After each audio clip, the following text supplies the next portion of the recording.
Good afternoon, everyone, and welcome back to the Photoshop Daily Creative Challenge. It's actually the morning. I don't know why I said afternoon, but it's the morning. Maybe for some of you it's the afternoon, but I am back with another Photoshop Daily Creative Challenge. If you are tuning in live here on Behance today, let me know in the chat who you are and where you're tuning in from. We've got Paula and Sam and Frank, Clarissa, Leanne, Patricia, Jody, Nathan, Ted, Susan, Katrina, Jennifer, Charles, Gareth, great to see. Okay, well, hold on.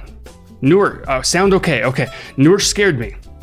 Yesterday we had some sound problems. And I saw sound all in caps and I got scared. But we're good. Megan and Claudie, great to see everyone. Rick and Jody from cloudy Seattle. You know, it's funny. I always hear about cloudy Seattle. The only time I was in Seattle was about a week. It was 2 years ago, I think. It was for about a week and didn't see a cloud the entire time. It was perfectly sunny. It was beautiful. I don't know what you're all talking about. Anyways, let's go ahead and hop over to my screen. We're gonna get going for day number 3 of the Photoshop Daily Creative Challenge. If you're new to this whole shindig, let me give you a quick breakdown. Every single day, you're gonna receive a challenge. Monday to Friday, except the first Monday. The first 2 weeks are live, so I'm real. I'm actually responding to all of you lovely people. The second 2 weeks are replay. So if you want to catch up on some of the challenges you may have missed, or you want to revisit the challenges, you can definitely do that during the next 2 weeks. You can join us in our Discord community chat. I'll get to that in a moment. Watch us live. I'm live 9 o'clock Pacific time every single day during these challenges. And then you can share your work either on Behance using the keyword PS Daily Challenge, or if I hop over to good old Discord, we have 2,379 people online right now. Hop in here. It's a wonderful community of great people, great designers and artists. Over to the left, we have a bunch of channels. You can get information about the daily challenges. Tim's been doing a great job at posting all of those every morning. You can ask questions, share tips and tricks, but more importantly, if you are participating in these challenges, definitely hop into the challenge channel right over here. Looks like some people are already taking part in today's challenge, and oh my gosh, look at this. I'll show you the template we're going to be using in just a moment, but keep note of that. Crazy.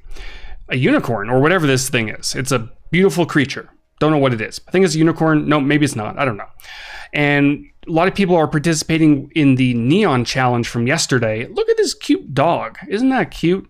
And then we have a horse up there. I'm going to call it a unicorn as well. It's probably not, but I'm going to call it a unicorn. Earth. I wish we had one of these like glowing things around Earth. That would be cool. Great job, everyone. All right. So if I scroll down, little recap of what we've done this week so far. So we started on Tuesday exploring select and mask and how to extract objects from their background. A Pegasus, that could be it. It's still a unicorn in my mind. Yesterday we tackled glow effects and we added neon lighting to photographs using layer styles and shapes and all sorts of different things. That was photoshopped in. I would hope so, because I don't think that creature exists, but maybe one day with some weird genetic modification. And then today we're going to be tackling photo editing. We're going to be decluttering photos of unwanted objects using all sorts of healing methods. And then if we have a little bit of time, I'm going to show you how to also edit a person's face and get rid of things like acne and pimple and stuff like that. All right. So if you haven't yet, go ahead and hit that Get Started button right here. Download that file to your computer. Pop it open in Photoshop, and if you want to re-watch this at any point in the future, you can press the Watch Video button. So let's go ahead and hop over to Photoshop. Boop, there we go. And this is the template for today. Murray from Brampton, Ontario, great to see you. I grew up not too far from there. So over to the left, we are going to have our welcome card, and the prompt is here. Again, the challenge is to remove unwanted objects from your photos using healing and clone stamp tools. And over to the right, I've included some images we can practice on. Now, as I mentioned in the past few challenges, if you feel comfortable and if you have photos at your disposal, definitely feel free to use those as well. But these are here if you definitely want to practice. And I should mention, if you want something a little bit different and you don't have your photos, head on over to Adobe Stock, stock.adobe.com, and there is a completely free section right here at the top, and you can search for something like beach, and you'll get a ton of images, 19,000 free images of beaches, and here's the one that I actually licensed for this tutorial. So you can grab that or grab any of the ones you want. And very quickly, if anyone's an XD user, I know some of my XD viewers are here, I did upload a new tutorial this morning, so check on YouTube and that will be there. All right, so here we go. We are going to start the process on this beach photo, and essentially, a little bit different than what this user did in Discord, which is amazing, by the way. In this photo here that we're on now, what we want to do is, remove the people in the photo. We might want to keep the umbrellas and the chairs and things like that, but we might want to get rid of the distracting people. So we're going to start exploring a few different healing methods. Now, if I go ahead and select this beach photo from the right-hand side in my properties and layers panel, I'm going to go ahead and grab a few healing tools. So in the tools bar, we have the clone stamp, for example. We also have over here the object selection tool. We have a bunch of selection tools that we can potentially use. We also have spot healing brush, patch tool, content aware, move tool, a lot of fun stuff that we're going to try to use at our disposal. Now, the most common tool is probably the clone stamp. Even though typically I don't use it as much these days, that's probably the most common one. Now, one thing I want to note is if you were to grab the clone stamp, again, it's over here to the left-hand side, shortcut key S. What you're going to do is Photoshop is going to want you to sample an area. And when you do that, I'm going to make my brush smaller using the left square bracket key. And I'm going to hold down my Alt key on Windows or Option key on the Mac. And you're going to click on an area to sample.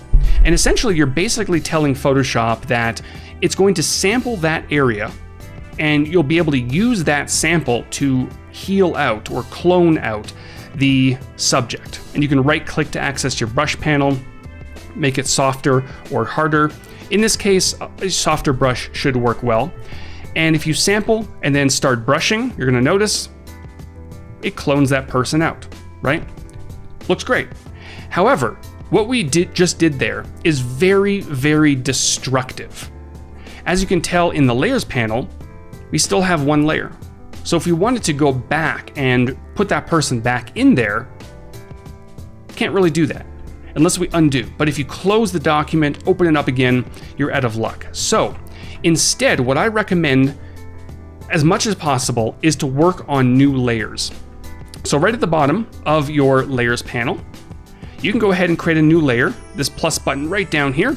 You can also use the Command or Control Shift and N key, and that's going to create a new layer as well. And with the clone stamp activated, what you want to do is at the top where it says sample, you want to choose all layers or current and below depending on the situation, but right now all layers is fine. So even though we're on a completely blank layer, we can still use the clone stamp and sample from the layer below. So again, I'm going to hold down Alt or Option, click, and then brush out that subject, right? And as you can tell here, it's applied it to that layer, which is amazing. So I can hide it if I want to.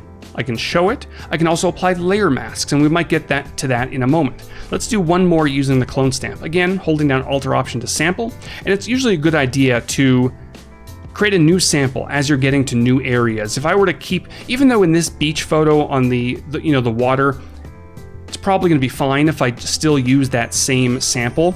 It's always a good idea to resample something a little bit closer to the subject. Clarissa says, did not know this. Yes, non-destructive editing, especially when you're healing and things like that, such a time saver. It's amazing. So that's the clone stamp. Very simple. It's been in Photoshop for quite a while, but since it was introduced, there's been a lot more healing tools. And let's go over a few more. So right above the clone stamp, two more above, we have our spot healing brush, and we have our healing brush and our patch tool, a lot of different tools. Let's try the spot healing brush. Now, the spot healing brush is typically good for smaller elements or smaller areas on a photo. So let's go, this guy over here. Hopefully he's okay, floating in the ocean over there. It's not too deep, but hopefully he's okay. So with the spot healing brush tool active, shortcut key J, and by the way, if you want to cycle between these various tools, you would hold down your shift key and keep pressing J, and it would cycle between those various tools that are inside of that flyout, right? Now this one's kind of cool. So you remember a few moments ago, we used the clone stamp and we had to hold down Alt Option, click to sample, and then brush. The spot healing brush gets rid of the whole sampling process. So at the top, I do have sample all layers selected, which is going to sample the layers below as well. And all I'm going to do is just brush over the subject I want to remove and let go. I did a pretty good job, right?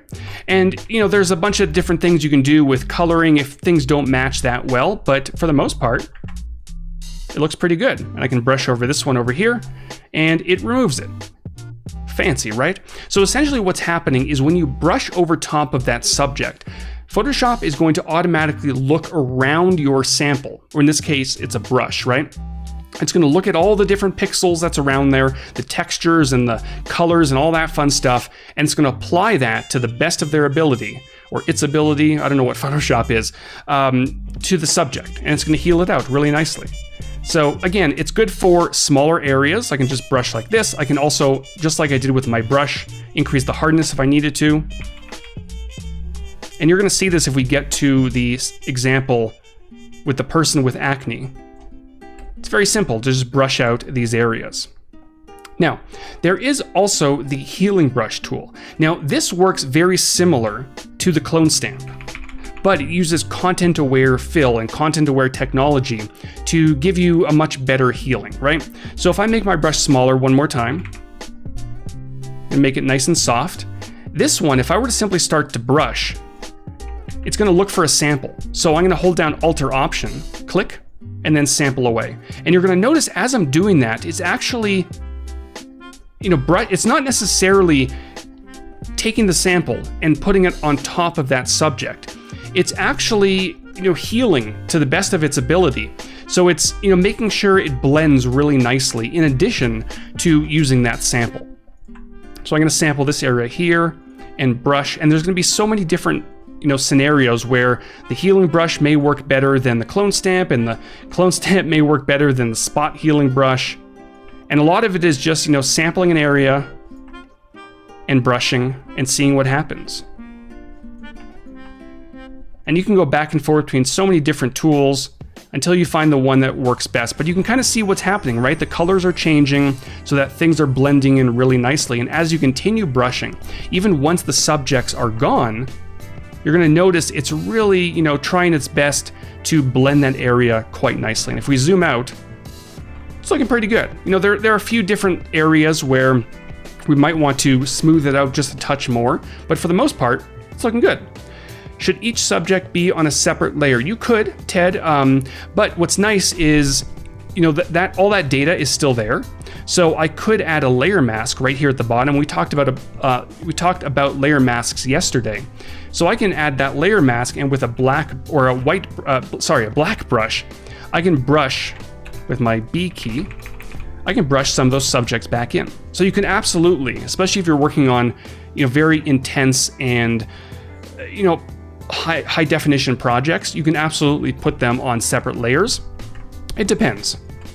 All right, so that is the healing brush, the spot healing brush, and the clone stamp.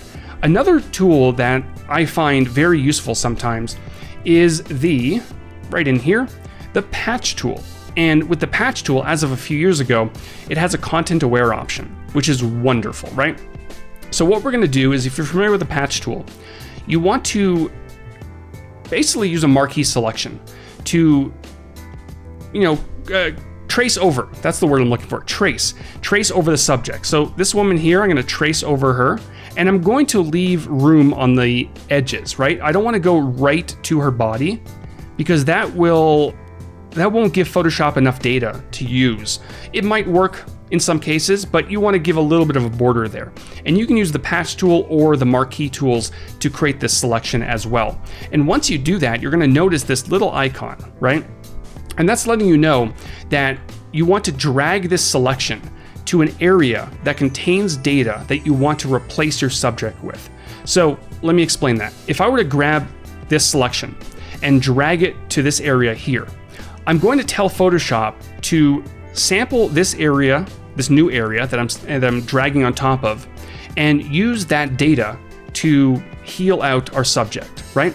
And it's in real time, so you can really help Photoshop line up everything really nicely. And I'm gonna let go, and it healed it out. It didn't do a bad job, right? It didn't do a great job, but what you can do now is right at the top, we have structure and color.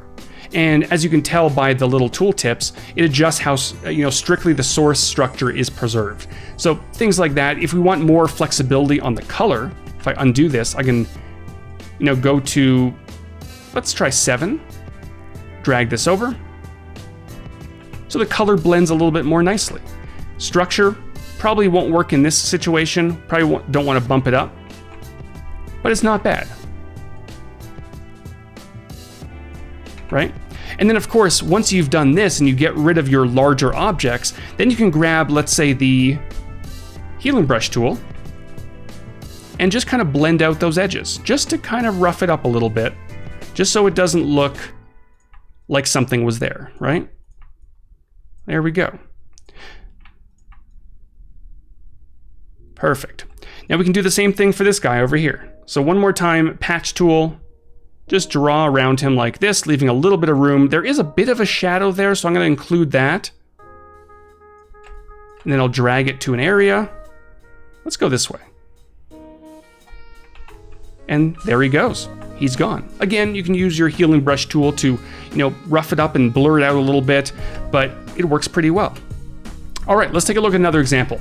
I'm not going to sit here and go through every single person, but this user, he did, and it turned out amazing.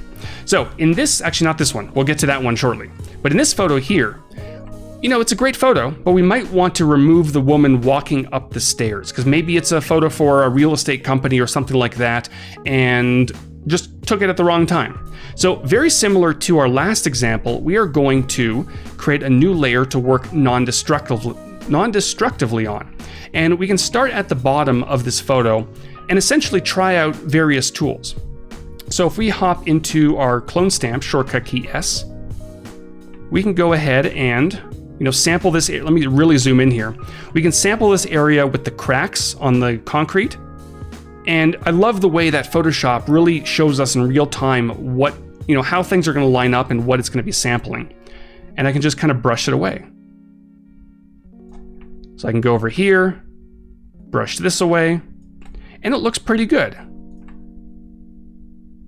And again, unlike the healing brush tools, the clone stamp doesn't use content-aware technology. So it's literally taking the sample plus your hardness level of the brush and just plopping it onto the subject. So in some cases like this, where there's a lot of texture and things like that, the clone stamp should work pretty well, right? But in other cases, you might want to go for something like the healing brush. But let's go ahead and switch over to the healing brush. Right over here, the spot healing brush, in this case, likely won't work very well because it's a very large subject, right? So we'll probably want to avoid that.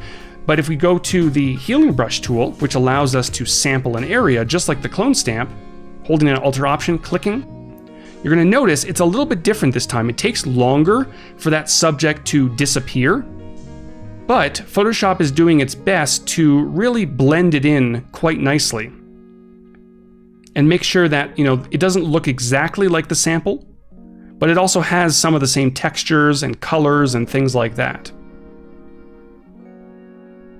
So I can keep brushing it out, and as I do it, the subject is very slowly going away, but we're left with a lot of really nice textures and all that fun stuff, right? Let's go back to the clone stamp, shortcut key S.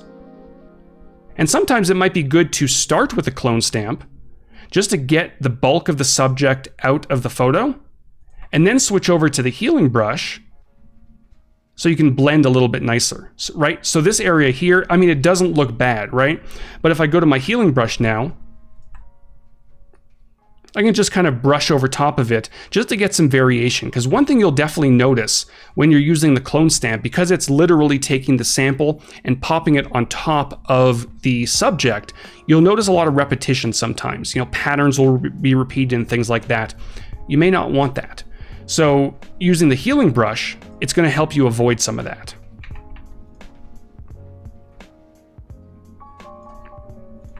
There we go. I'm just going to brush over this very quickly. And you can really tell, aside from me blabbering on here, how quickly healing can actually be done in Photoshop once you get the hang of it. Once you understand which tools do what, you can really go through and just, blast through this and get rid of subjects quite quickly.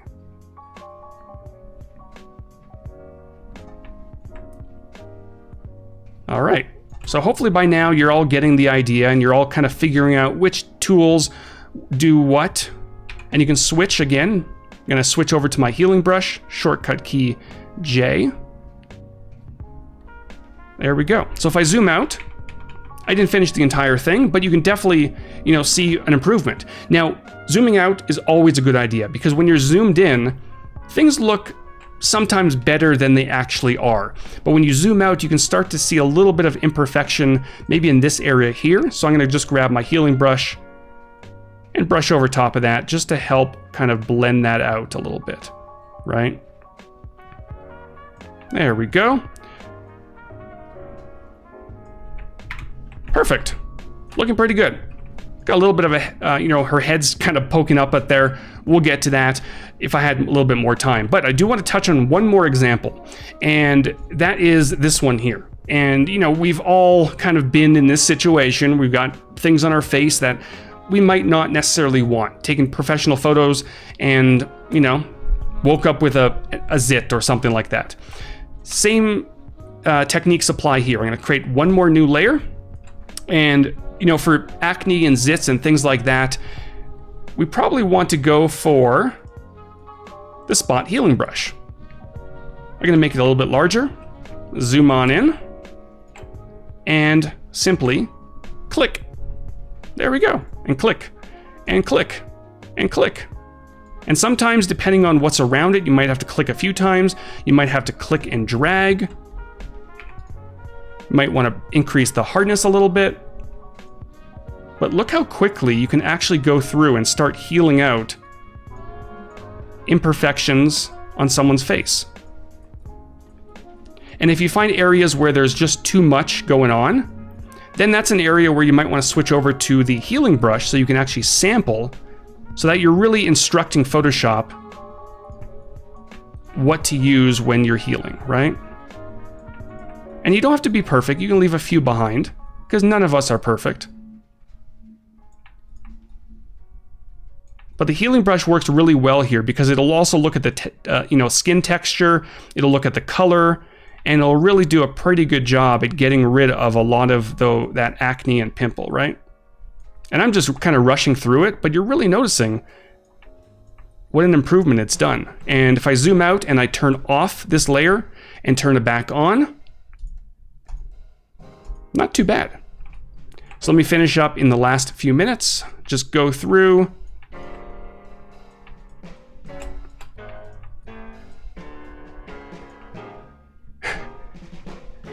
I see Rick's comment about the Nirvana album. I saw the guy was suing Nirvana after all these years.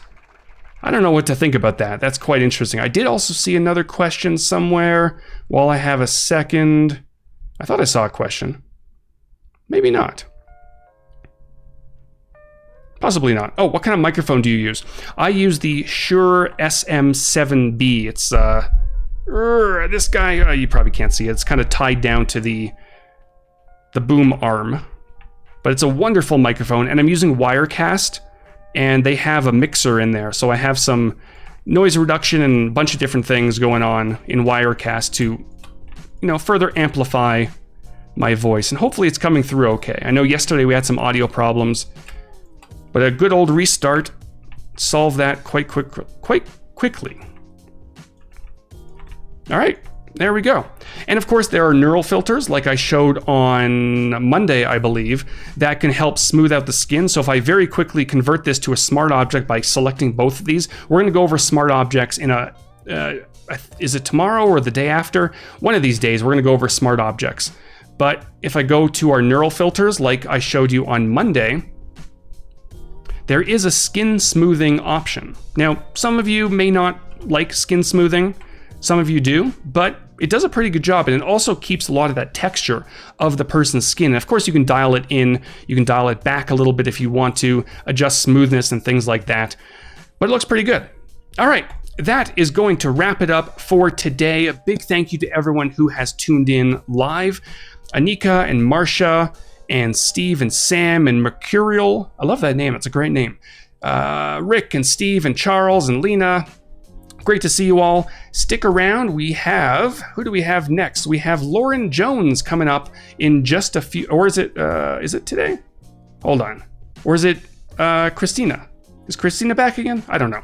We have somebody coming up next. I can't read the schedule. It's not cooperating very well. But I'm going to be back tomorrow with another challenge to wrap up the week. Can't wait to see what you all do with today's challenge, and I'll see you all next time.